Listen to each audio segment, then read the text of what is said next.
આજે આપણે મસાલા ખીચડી બનાવી છે અલગ રીતે. તમે જોજો હું કેવી રીતે બનાવી છે. આ મેં એક વાસણ લઈ લીધું છે, એની અંદર એક કટોરી દાળ તુવેર દાળ લઈ લીધી છે. એની અંદર આપણે હજી એક વાટકી ચોખા મિક્સ કરી દઈશું. હવે આ ચોખા દાળ બધું મિક્સ કરીને આપણે એને રેડી કરી લઈશું સરસ રીતે. એક વાટકી મેં લીધી છે. ઉપર પછી થોડીક મૂંગની દાળ હોય એ મેં નાખી છે. આ ખીચડી બહુ સ્વાદિષ્ટ બની હતી, મારી સરસ બની હતી.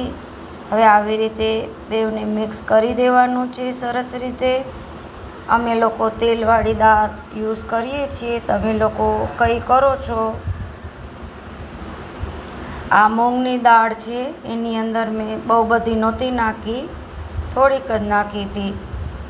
અને હવે આપણે બધાને મિક્સ કરીને સરસ રીતે આપણે ધોઈ લઈશું સરસ પાણી ચોખાથી. હવે આવી રીતે જો મિક્સ થઈ ગઈ છે. ચેનલને લાઈક કરજો, સબસ્ક્રાઈબ કરજો, વિડીયોમાં કમેન્ટમાં લખજો. મેં આ 1 ગ્લાસ પાણી નાખ્યું છે, હજી 1 ગ્લાસ નાખીશું.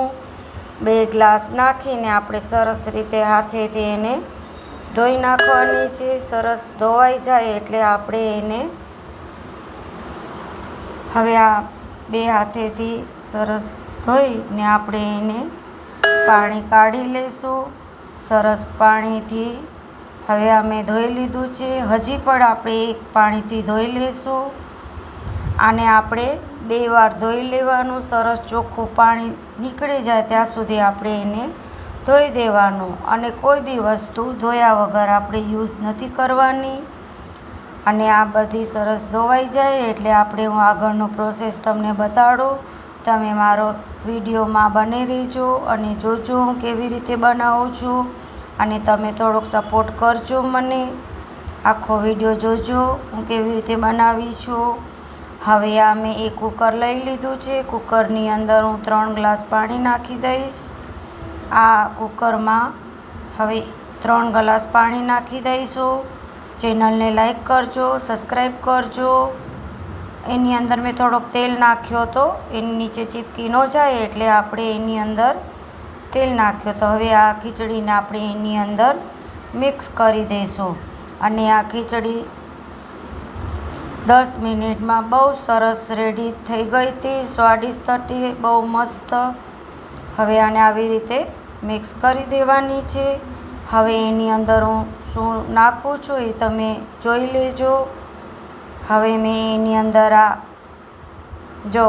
કાંદા છે, ટમાટર છે, લસણ છે, એ બધું આપણે સમારી લીધું છે.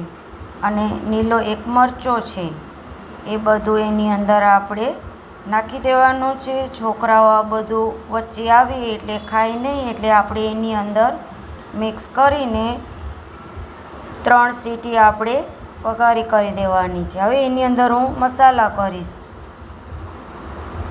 મસાલામાં આપણે આ ધાણા પાવડર છે, હલ્દી છે, લાલ મરચો, એ બધું આપણે નાખીને મિક્સ કરીને ચડાવી દઈશું. મીઠું છે, આ મીઠું મેં નાખ્યું છે, લાલ મરચું નાખ્યું છે, હલ્દી નાખી છે, એ બધું નાખીને આપણે હવે એને 3 સીટી વગાડી દઈશું.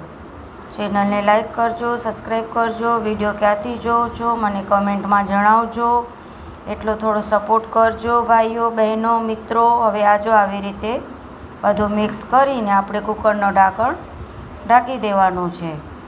હવે એ કુકર આપણે ગેસ ઉપર મૂકી દઈશું. હવે આ ગેસ ઉપર મૂકી દીધું છે. 3 સીટી થશે એટલે આપણે એનો વઘારની તૈયારી કરી લઈશું. હવે આ કુકર ખોલ્યું છે મેં.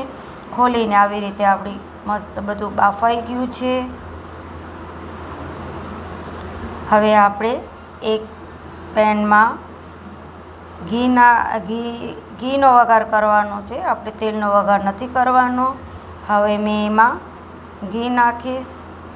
ઘીની અંદર આપણે એને હજુ થોડું ગરમ થાય એટલે આપણે જીરાથી વઘાર કરવાનો છે.